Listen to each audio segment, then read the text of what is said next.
maşallah.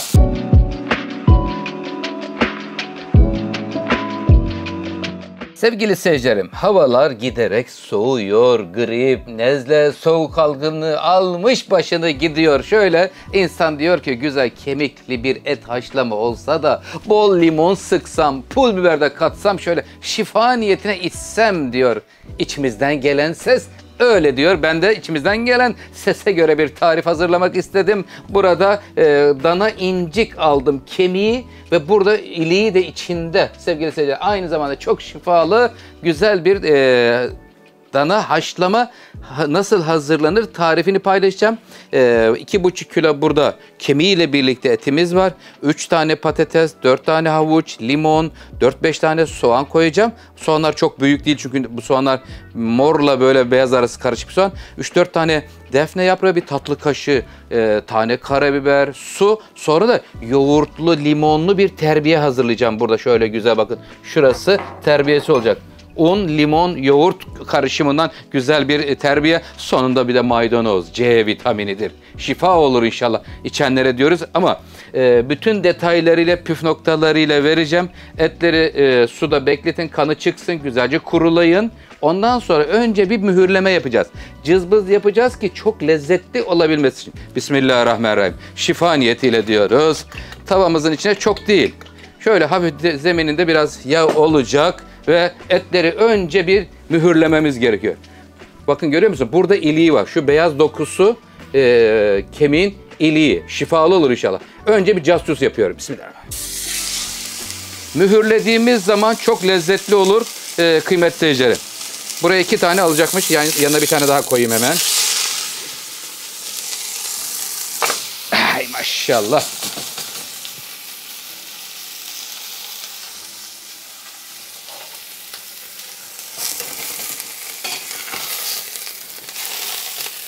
Hızlıca cuscuz yapıyoruz. Tencerenizi önceden ateşini yakın, ısınsın. Böyle yaptığımız zaman çok lezzetli olur.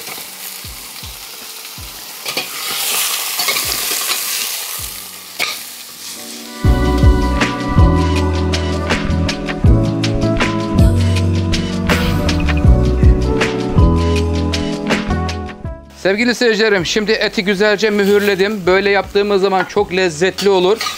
Lokantalarda yapılan usulde yaptım bakın. Bu önemli bir yöntemdir.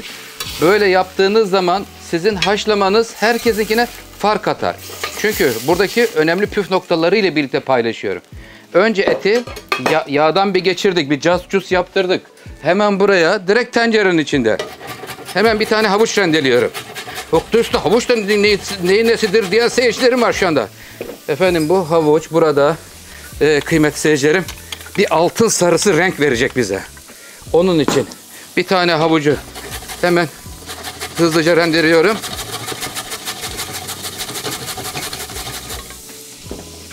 Bakayım bir taraftan kavrulsun. Burada havucun rengini alacağız. Çünkü bu bizim için çok önemlidir. Burayı aman kaçırmayalım.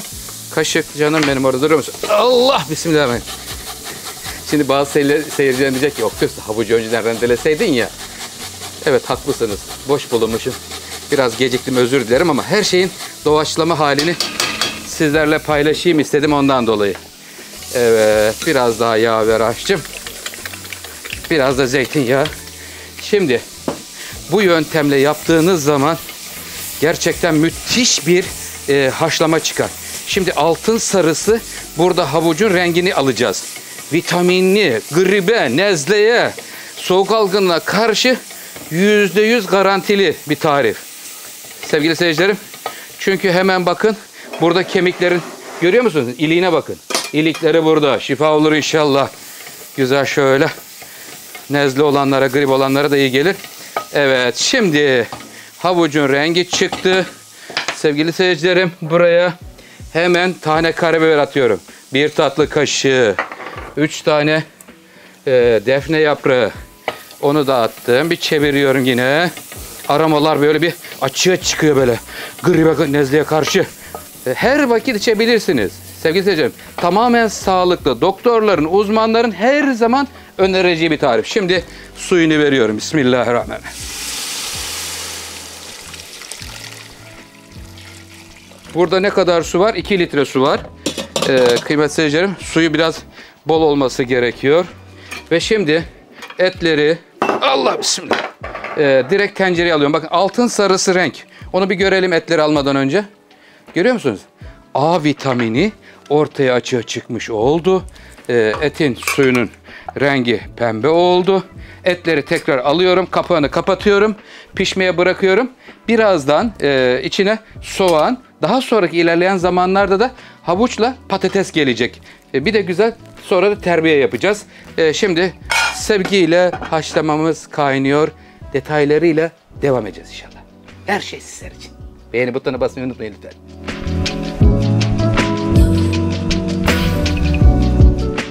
Sevgili seyircilerim, şu anda incikler aşağı yukarı yarı kıvama yakın piştiler. İncik bölümü olduğu için, dana incik olduğundan bayağı geç pişiyorlar. İsterseniz düdüklü tencereyi de tercih edebilirsiniz. Haşlamada zamandan tasarruf etmek isteyen seyircilerim için hatırlatma yapayım. Kısa sürede pişirmek isteyenler yaklaşık olarak 1,5 saatte Allah'ın izniyle pişmiş olur. Hemen havuç doğruyorum şimdi burada haşlamaya. Kemikli dana incik haşlama hazırlıyorum sizler için. Şimdi patatesler daha sonra yer alacak. Çünkü havuçlar patateslere göre daha sert olduğundan dolayı yarı kıvamı geçtikten sonra ya da yarı kıvama geldikten sonra havuçları ilave ediyoruz. Bismillahirrahmanirrahim. Güzel böyle kemiğiyle bakın. Rengi de havuçların desteğiyle güzel sarı bir renk olmuş durumda. Bakın şöyle göstereyim isterseniz. Görüyor musunuz? Canım benim, nereye kaçtın? İçindeki iliği tamamen erimesi gerekiyor. Şurası. Burası eriyecek ki daha lezzetli, daha sağlıklı bir haşlama ortaya çıkmış olsun. Şimdi havuçlarla birlikte pişmeye devam etsin. Tuzunu vermemiştik. Şimdi de verebiliriz tuzunu. Bismillahirrahmanirrahim. Bir tatlı kaşığı veriyorum. Sonra kontrol yapıp ihtiyaç olursa ilave etmek kolay olur. Baştan fazla kaçırırsak işimiz zorlaşır kıymetli seyircilerim. Sevgiyle pişmeye devam ediyor. Patates ve sonra terbiyesi peşinden de buyurun sofra edeceğiz inşallah.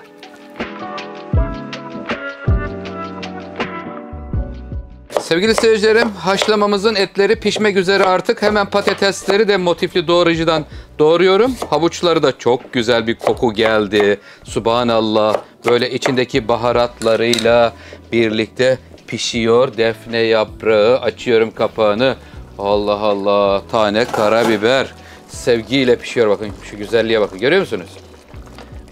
Vakti kısa olan seyircilerim düdüklü tencereyi tercih edebilirler.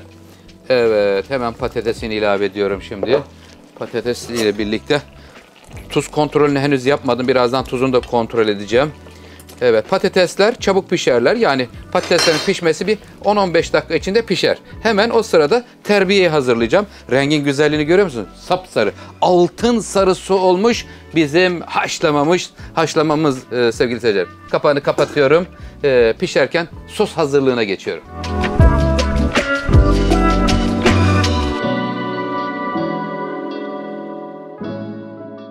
Evet, tenceremizden görüntüler geliyor kıymetli seyircilerim. Subhanallah, çok güzel patatesler, havuçlar. Tuzunu kontrol ettim. Biraz daha içerisine tuz ekledim.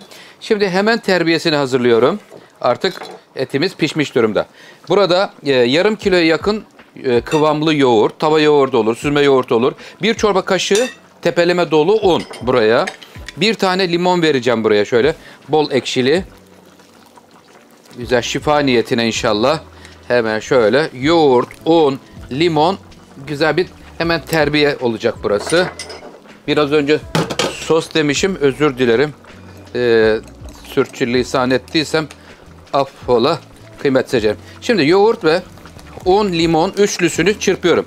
İsteyenler yumurta da koyabilirler. Ben ekstradan yumurta koymak istemedim. Bazı seyircilerimiz yumurta niye koymadın diyenler olabiliyor yorumlarda. Ondan dolayı söylüyorum. İsteyenler koyabilirler. Ama ben koymadım. Şimdi şuraya alayım. Burada limonu ve yoğurdunu karıştırdıktan sonra terbiyenin kesilmemesi çok önemlidir. En önemli püf noktalarından bir tanesi terbiyenin mutlaka oradaki kaynamakta olan haşlamanın suyunun sıcaklığında olması çok önem arz eder. Allah korusun emekler yoksa hepsi zayi olur. Ondan dolayı söylüyorum sevgili seyircilerim. Önce biraz açtım. Şimdi oradan da buraya çünkü alacağım tekrar. Un, limon, yoğurt üçlüsü. Ama un miktarı baya az sevgili seyirciler. Şimdi biraz da buradan şu rengin güzelliğine bakın. İsterseniz hiç terbiye yapmadan da haşlamayı yiyebilirsiniz kıymetli seyircilerim. Ben böyle terbiyeli olsun, böyle daha güzel, hoş oluyor. Ondan dolayı terbiyeli yaptım. İsteyenler sade olarak da bu haliyle de servis edebilirsiniz. Üzerine bir maydanoz doğruyorsunuz. Ondan sonra buyurun sofraya diyorsunuz. Biraz daha veriyorum.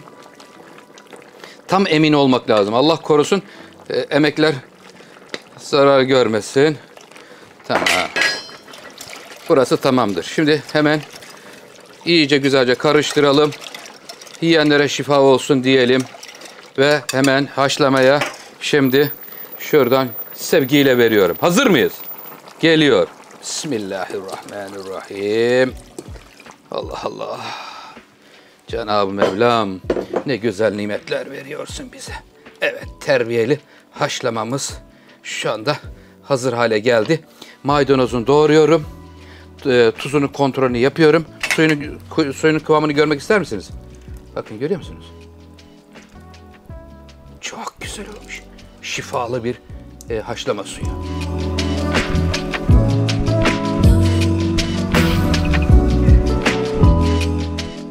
Evet, artık son finale bölümüne gelmiş bulunuyoruz. Maydanozunu veriyorum. Yeşil, limon, Allah ne verdiyse bütün vitaminler buradaki haşlamamızın içerisinde mevcut sevgili seyircilerim. Şöyle maydanoza da karışsın. Maydanozu yalnız tam böyle servis edeceğimiz vakitte verelim. Önceden verirsek bu renklilik, yeşil renk kaybolur, ondan dolayı söylüyorum. Görüyor musunuz? Şu güzelliğe bakın. Allah Allah. Subhanallah. Adeta bir lokum olmuş. Şöyle kemikli yerinden yakalayabilirsem. Buldum. Geliyor. Geliyor bakın. Görüyor musunuz? Kemikli yeri. İliği tamamen erimiş. İçi boşalmış. Böyle istiyorduk zaten. Evet, şimdi hemen sunumumuzu yapalım. Gel bakalım canım, şöyle bir parça gelsin. Önce etini. Şuradan sonra şu kemiği de alacağız görüntüye mecburen. O da ayrılmaz bir parçası çünkü oranın. Güzel havuç. Ondan sonra suyundan veriyorum şöyle. Şöyle size doğru çevireyim sevgili seyircilerim. Ver suyundan. Bol sulu ister misiniz? Sizin için şifa niyetine bol sulu bir haşlama ver aşçım oradan isteyen herkese. Evet, sofralarınız bereketli olsun. Kıymetli seyircilerim, şifa olur inşallah. Sizler kanalıma abone olup yorum atıp dostlarınızla paylaşırsanız çok sevinirim. Kendinize iyi bakın. Sağlıklı, mutlu, huzurlu günler diliyorum. İyi insanlar sofranızda olsun inşallah. Yeni tariflerimde buluşuncaya kadar. Allah'a ısmarladık. Hoşça kalın. Sağlıkla efendim.